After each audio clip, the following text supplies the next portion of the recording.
Namaskar and welcome to Sansad Television. I am Vishal Dahiya and you're watching our show Perspective, where we bring you detailed analysis of key national and international issues. Today, in Perspective's episode, we're going to talk about mobile apps and the need for their regulation. In fact, mobile apps have become a significant part of the lives of smartphone users.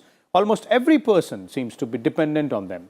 In India, a smartphone user spends about 3.5 hours a day, as per a study, on the smartphone device, specifically on a mobile app.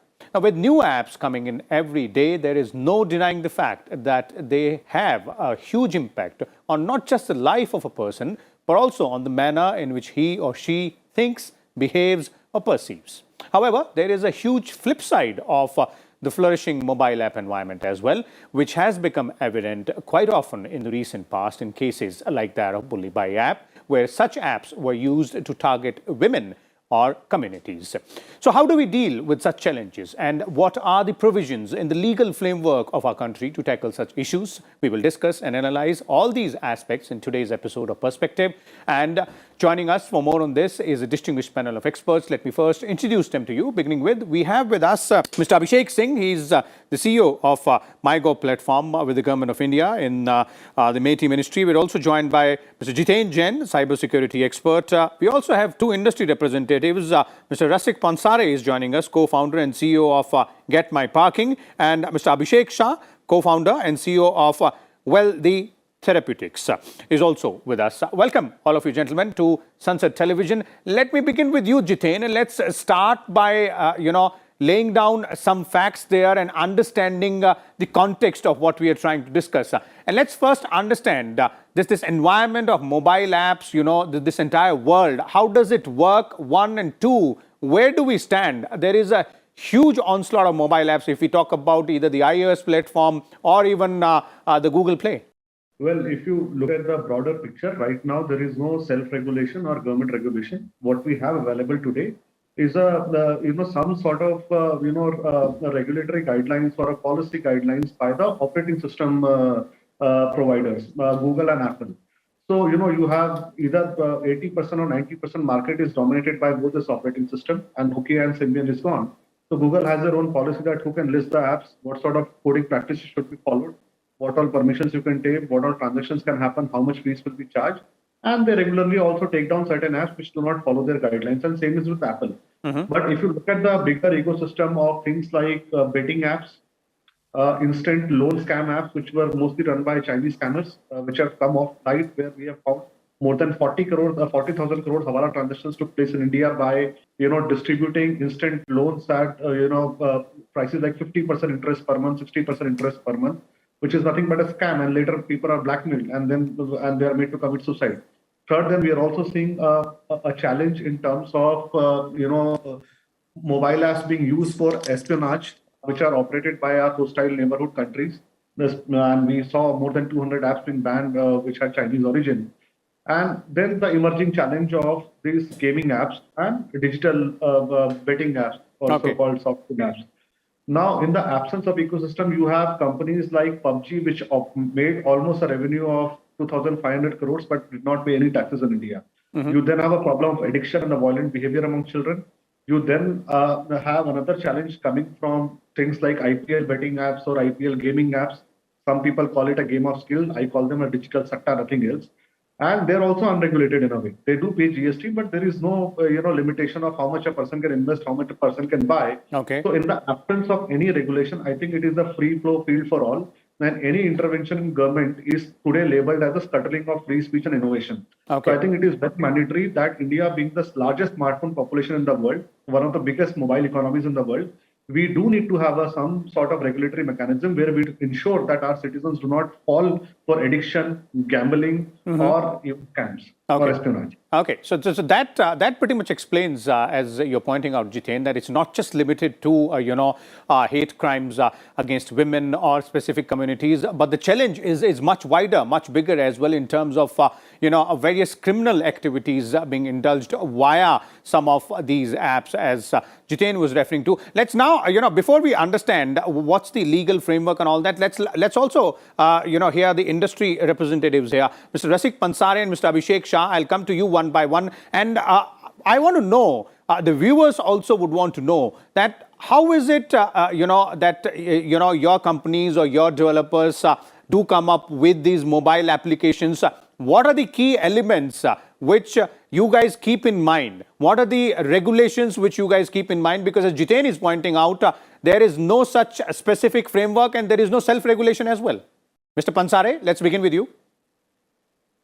So I have a very different point of view on this. I think internet is just a part of our day-to-day life now.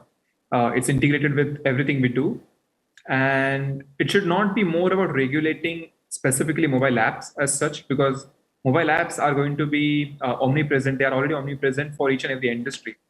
So imagine it like if someone is having a shop around the corner, that shopkeeper will soon also have a mobile app. So it's just an extension of any business's existence. And as such, like all businesses, mobile apps hence should also be regulated by government. Just like government regulates any other industry, like say airline or finance, banking, agriculture, right? So we trust our government and our leaders to protect the society from any harm, to help us and protect us from things which we as individuals can't fight on our own, right? Okay. So such things need to be regulated. And to answer your question on how do we as companies adhere to such laws, so I won't say there is no regulation. There are regulations already in place, and we do comply to them. So be it even privacy laws, be it anything about security or where should the data be hosted.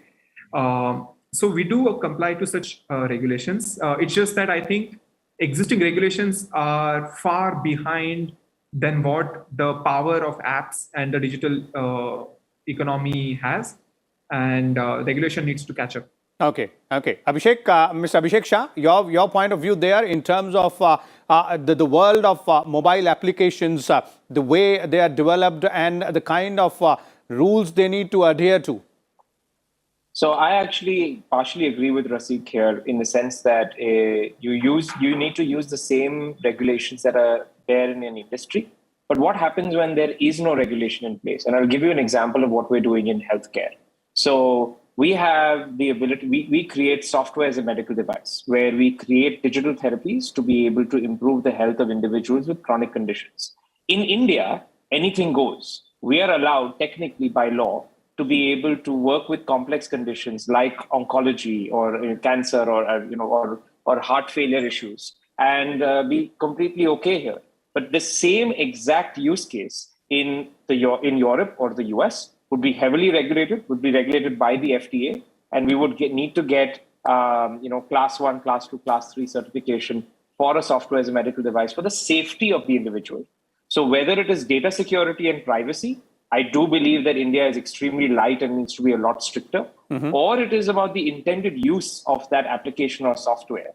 We were fortunate to be able to, in the absence of Indian laws, we follow European regulation and US regulation, and therefore we self-govern because we also operate in Europe as a part of our operations. And therefore, by definition, the platform is governed.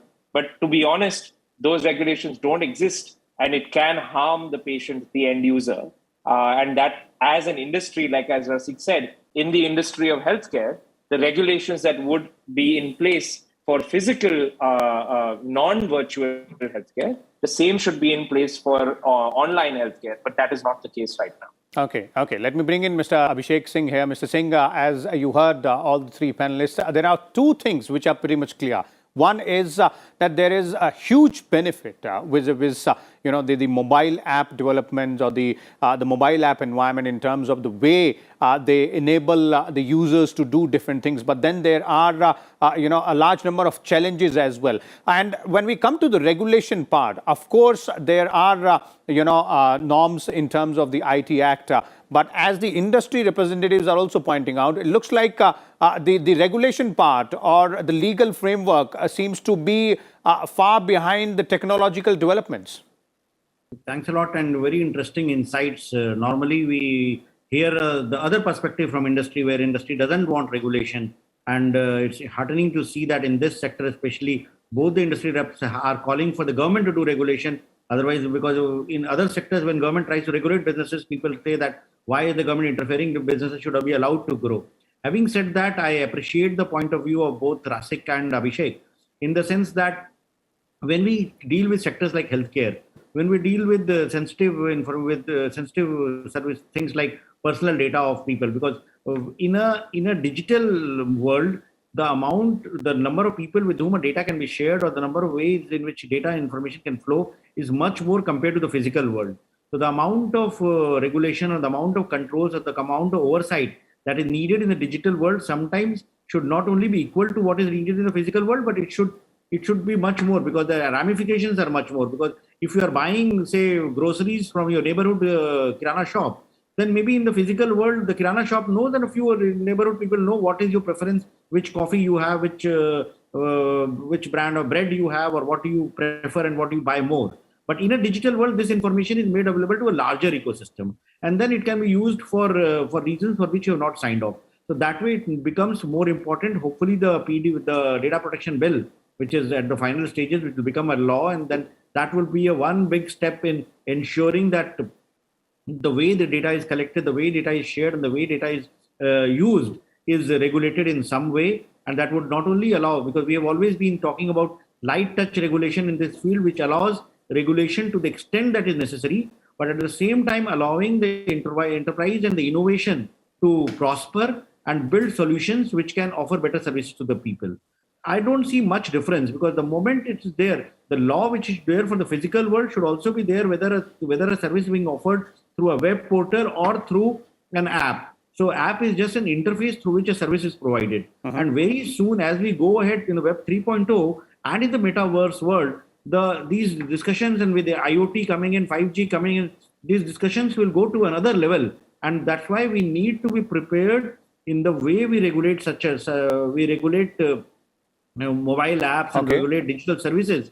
Because once we have set up the models, the same will be applicable as we go ahead and have more digital services being offered elsewhere.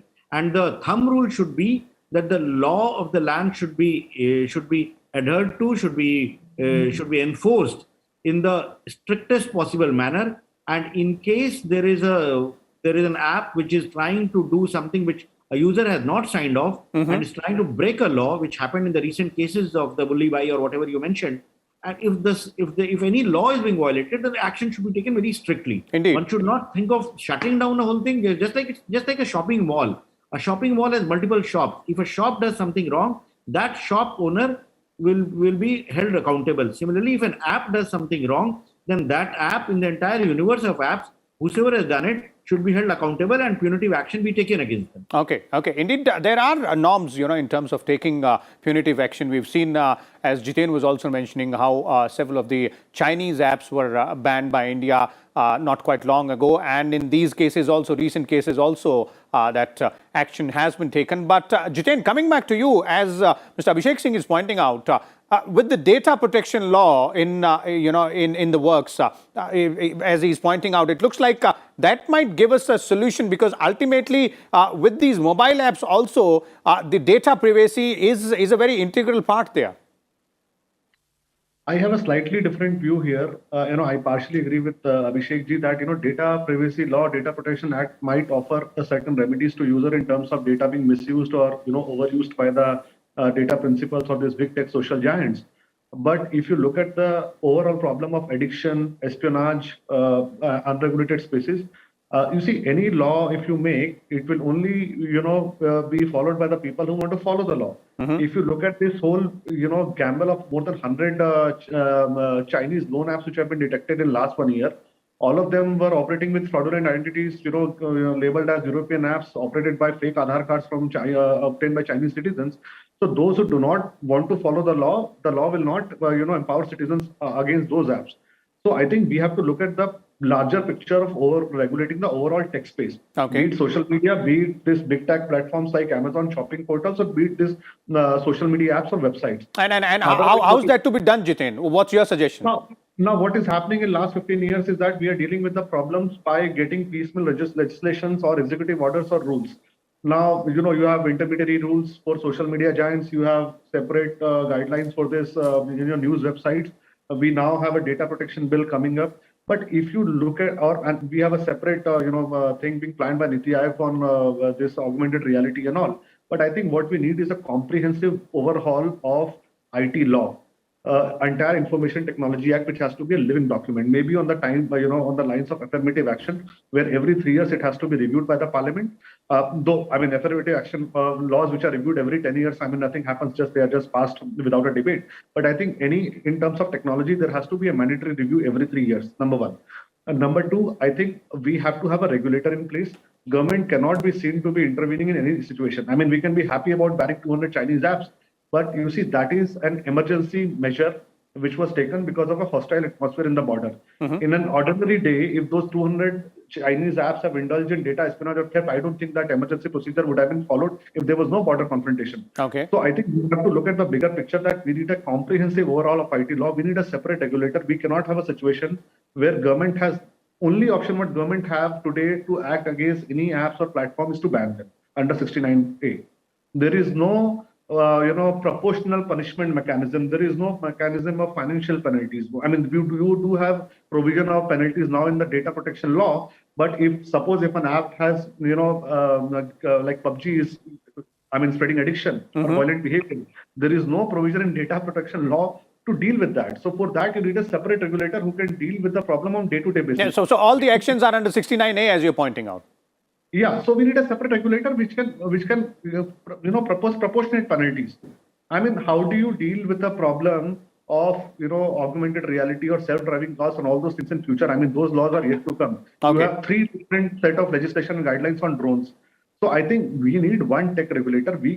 I honestly feel that we cannot have a situation in the world's biggest democracy, biggest IT industry, where government is intervening in everything. It doesn't befit a government. Government has to stay one step away, and there has to be an independent entity like SEBI, what you have in financial sector, or RBI. They have worked really well. Okay. RBI has worked well for telecom sector. We can have a tech regulator which should be independent, autonomous. Okay. And that's what the crux of this discussion seems to be. But let me bring in Mr. Pansare here again. Mr. Pansare, as both Jiten and Mr. Abhishek Singh are pointing out, the need here is, and you were also referring to it, to overhaul the IT laws in this country to stay in tune with the changing technology, and that would require a review perhaps every 3 years or maybe every 5 years or 2 years.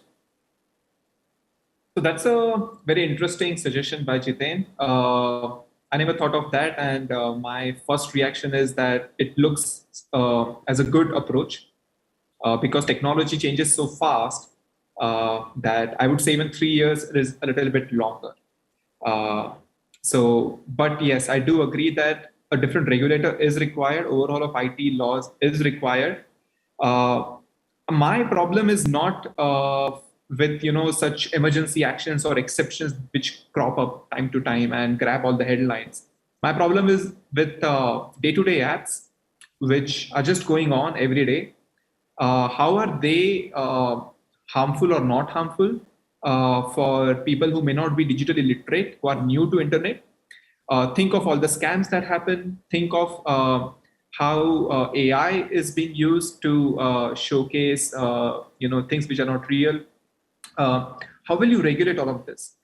I actually, as an industry representative, would say more than just having a regulator, we'll also have to see how can we give teeth to that regulator by involving all the other departments, all the other policies which are already there. Let's say someone is doing something in agriculture. You have a lot of agricultural laws which regulate how to protect the farmer against a monopoly or against any harmful acts by any big corporations or foreign influences.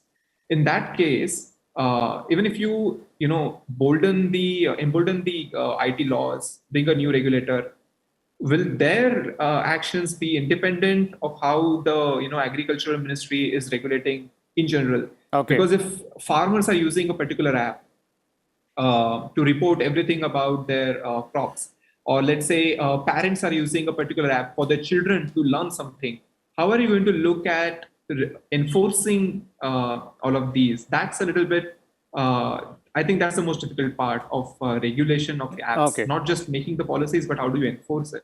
Okay. And I think without involving industry experts, it is just going to be impossible. It's impossible because internet is free flowing around the world. Apps which are used in India may not always be made in India. Internet is still very much borderless. So, government or any regulator in India will not or may not be possibly always up to date. And hence you will need a lot of industry interventions coming in. Okay. Indeed, that will have to be dynamic, that as you're pointing out. But two very interesting aspects. And Mr. Abhishek Singh, I'd like to bring you in here. It's not just the need of a regulator, which as you're pointing out earlier, that even the industry representatives here on our show are agreeing to, but also what kind of policy intervention it has to be. And the most important part, how will that be implemented? The implementation part is also really important, really significant here, because there are a lot of stakeholders. It cannot be just a set of those stakeholders becoming part of that regulatory mechanism, but all stakeholders, including the industry representatives, will have to be a part. In fact, it has to be, and just like the recently issued guidelines, the intermediary guidelines have done. They have kind of set up a framework for regulating content on. The intermediate guidelines we notified in February had two parts. One was for the IT intermediaries, the social media platforms, and the other one was for the agencies, the OTT platforms, and all which come under the purview of the INB ministry. So the kind of framework that has been adopted there, like even the issue of regulating OTT platforms, there it has been felt that there will be an industry body, there will be oversight mechanism which will ensure the adherence to the norms and rules which have been notified and the guidelines which have been issued. The similar kind of framework will have to be done. If we make up a heavy, hardcore government kind of regulator for regulating this, it might end up creating more problems than solving. Mm-hmm. So we need to kind of nuance it well and walk the tightrope in order to ensure that on one hand, we do not allow anything that is anti-national, anything that promotes prostitution or promotes pornography or child sexual abuse.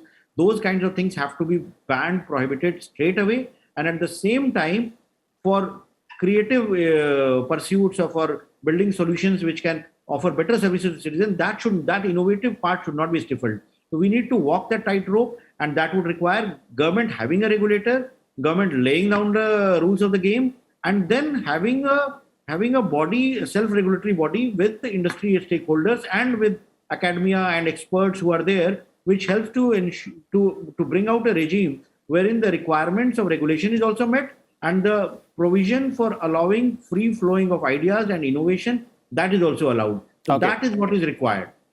Okay, indeed, that is a very apt sum up there by Mr. Abhishek Singh. Thank you so much, Mr. Abhishek, Mr. Rasik Pansare, and Mr. Jiten Jain as well for sharing your views and insight with us and our viewers. As our experts were pointing out, clearly this is an area which needs a lot of attention, that is regulation of mobile apps, and how can that be done in an effective manner. And suggestions coming in clearly point out that yes, the regulation is needed, but that would require a lot of innovative policy tweaks, staying in tune with the changing technology as well, and also ensuring that the implementation part involves all stakeholders here. We'll keep you, informed of all the developments on this aspect and others as well. Till then, keep watching Sansad Television. Thank you.